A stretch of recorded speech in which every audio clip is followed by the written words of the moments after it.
Será que a resposta para o maior mistério de Fromville sempre esteve escondida lá no primeiro episódio da série? E você percebeu que a decisão do Henry de quase matar o próprio filho agora no final é um eco exato de uma tragédia que rolou lá no episódio piloto? E será que o menino de branco é na verdade filho do Homem de Amarelo? Fica tranquilo que eu juntei essas peças que o próprio criador da série soltou e esse quebra-cabeça eu tenho certeza que vai bugar a tua mente. Cara, tem uma frase do John Griffin, o co-criador da série From, que não sai da minha cabeça, porque ele cravou que o primeiro episódio já guarda a maioria das respostas para a história inteira. E aí eu fui rever o final dessa quarta temporada e fez todo sentido.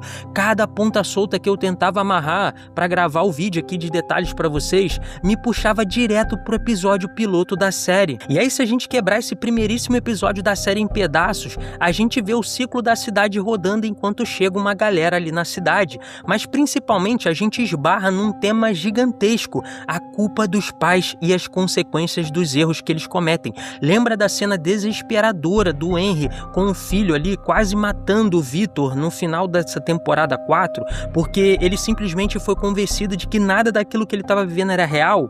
Aí eu pensei, eu já vi isso antes na série, porque cara, para um pouquinho aqui comigo. Ninguém mandou um monstro bater na porta do Henry. O Homem de Amarelo simplesmente plantou a ilusão na mente dele, entregou o sonho de bandeja e deixou ele fazer todo o trabalho sujo. Aí você volta comigo pro episódio 1. A primeira pessoa que morre na história, na série inteira, é a Megan. E o que me deixou bolado com essa cena toda é que ela não é enganada pelo monstro. Ela olha para a criatura pela janela e manda um "você não parece com a minha avó". A Megan morre por causa de quem, minha rapaziada? Do pai dela, o Frank. Ele deveria ter pregado a janela. A função dele era proteger a casa, mas ele apagou bêbado no bar. Os monstros só entraram pela única fresta que o pai deixou escancarada. E aí o Boyd solta aquela frase que define a série inteira na manhã do dia seguinte: um homem protege a sua família. Guarda isso na tua cabeça, que eu vou falar disso mais pra frente quando a gente falar do Jade e da Tabitha. E se você olhar no detalhe, o episódio 1 é entupido de pais dando mancada na mesma proporção, porque além do Frank, que ficou bebendo no bar e causa a morte brutal da filha dele, a gente tem o pai do Kenny sentado jogando xadrez com ele e por conta de uma doença e uma memória debilitada, ele acaba por não conseguir proteger a sua família. Só que ele solta duas frases aqui nesse episódio que são muito importantes pra gente entender toda a série. Primeiro ele fala pro filho no meio da partida: você vai perder dessa vez. E o mais simbólico ainda é o que ele fala pra Christy depois, a Christy, a médica, que a negação é um galho enorme na árvore da família deles. Cara, negação, essa palavra é muito importante no final da quarta temporada. E ainda tem o Jim, né, outro pai que literalmente dirigindo o trailer com a família inteira, briga com a mulher e joga todo mundo direto para aquele inferno de From. E a gente também vê ali que o Boyd tem uma relação meio que conturbada com o filho Ellis, justamente pelo que a gente vai acompanhar mais para frente. O Boyd matou a própria mulher, a mãe do Ellis. Então a gente acompanha nesse primeiro episódio 4 pais que falharam de formas diferentes, só que o único que tentou fazer a coisa certa de verdade foi o Boyd. E o que ele faz nesse episódio? Ele passa o episódio inteiro praticamente limpando a sujeira que o Frank deixou, e isso nos leva direto para a temporada 4. O Jade desce nas cavernas para pegar os ossos. Lembra que ele também era um pai nas reencarnações dos ciclos antigos? E o que ele está fazendo agora? Justamente limpando a falha enorme de pais lá do passado. E uma falha que não pode acontecer de jeito nenhum é você não ser inscrito aqui no canal. Então confere aí sua inscrição. Se você não é inscrito, se inscreve e aproveita para deixar o like nesse vídeo, porque pegar esses detalhes, juntar os paralelos e rever as temporadas antigas dá um trabalho gigantesco. Então conto muito com a sua força para continuar trazendo isso para cá. Bora, porque tem mais pra gente falar nesse vídeo. Agora presta atenção comigo no cuidado absurdo que o roteiro tem com as palavras nessa série. O que derrubou o Frank? O álcool. Em inglês, álcool, bebida alcoólica, ela pode ser chamado também de spirits ou espíritos. O Frank perdeu a família para um espírito, que era o quê? Uma garrafa, e abriu uma porta para um outro monstro de verdade entrar. Um pai fez um acordo silencioso com um espírito, entre aspas. E se a gente puxar isso para o Homem de Amarelo, Para pra pensar, eu aposto que ele era só um pai normal num ciclo antigo e a entidade maléfica que vive nas cavernas tomou conta do corpo dele como hospedeiro. É a velha história da cidade, a falha do pai. E isso muda completamente a forma como a gente enxerga as escavações ali da Tabitha e do Jade. Eles cavam os restos mortais das crianças que ouviram uma história e foram sacrificadas para que os adultos, os próprios pais, fizessem um acordo e vivessem para sempre. A cidade passou a temporada sugando sangue, tentando desfazer esse erro do passado.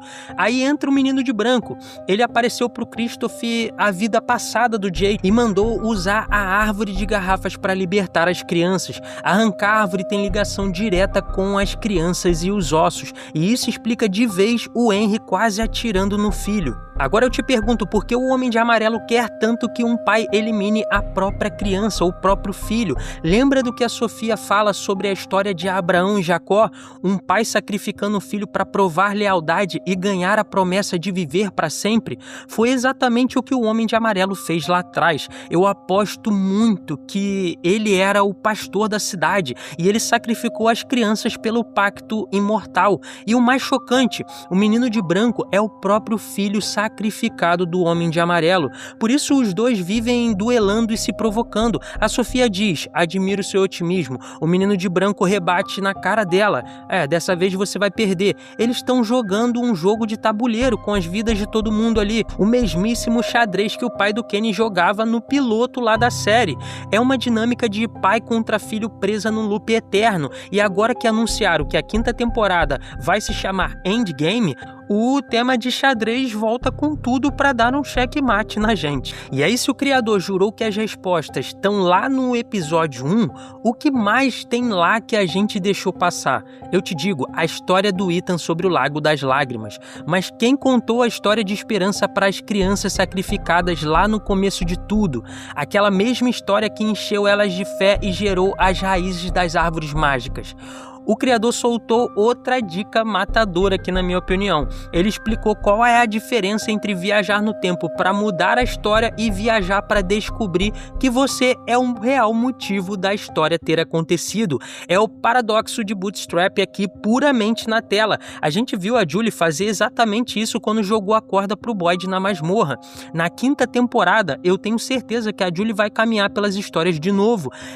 Eu acredito que ela foi a pessoa que viajou pro começo de tudo e contou a primeira história para as crianças. A Julie plantou a semente de esperança nas crianças lá no escuro das cavernas, fazendo um paralelo com o que ela mesma fez no primeiro episódio da série, contando histórias ali para deixar o Ethan aterrorizado. Você consegue reparar aqui o paralelo entre terror e esperança? Para o Ethan ela contou uma história de terror, para as crianças ela contou uma história para dar esperança. É tudo sobre o que a série trata desde o início: terror e esperança. E eu não sei se você lembra, mas uma das primeiras coisas que as pessoas têm que fazer quando elas chegam ali em From é um pacto. Elas precisam decidir se elas vão morar na casa colônia ou se elas vão morar na cidade. E pacto é o que esse último episódio da 4ª temporada tá recheado o tempo todo, porque a gente vê a Sofia oferecendo um pacto pro Eldin, que nega. A Sofia oferecendo um pacto novamente pra Clara, que aceita. A Fátima fazendo um pacto ali entre os moradores da cidade, virando um monstro, falando assim: eu só quero que vocês lembrem-se de mim. E você sabe o que significa Ankui? Significa, nesse universo maluco de From, lembre-se. O Victor passou a vida inteira tentando recuperar a memória que a cidade roubou dele. A Fátima fechou um ciclo sobre isso, cara. Isso é muito interessante, a cidade conversando, o roteiro conversando o tempo todo sobre essa questão de lembrar, de esquecer, de pacto. No fundo, a série inteira é sobre trauma geracional familiar, sobre memórias propositalmente apagadas e pais falhando miseravelmente com filhos ao longo dos séculos. É a dor do Henry com o Victor se repetindo de novo e de novo. Ainda nessa semana eu vou gravar um vídeo separado só com as minhas previsões para a 5ª temporada, mas enquanto isso não sai, me conta aqui nos comentários o que você achou dessa teoria sobre o menino de branco ser o filho do Homem de Amarelo, sobre essa questão toda da conexão do primeiro episódio com esse último episódio da 4ª temporada, da falha entre pai e filho. Deixa aqui embaixo nos comentários, lembrando que eu respondo todo mundo. Se você não é inscrito no canal, se inscreve aí, por favor, dá essa moral, ajuda demais. mais, deixa o like e o hype, porque ajuda a posicionar o vídeo melhor na plataforma. E também, se você quer ajudar ainda mais o canal, você pensa assim, cara, eu quero ajudar muito o canal, considere se tornar membro, tá bom? A gente vai se falando e se vê no próximo vídeo que eu vou, mas eu volto rapidinho. Valeu, fui!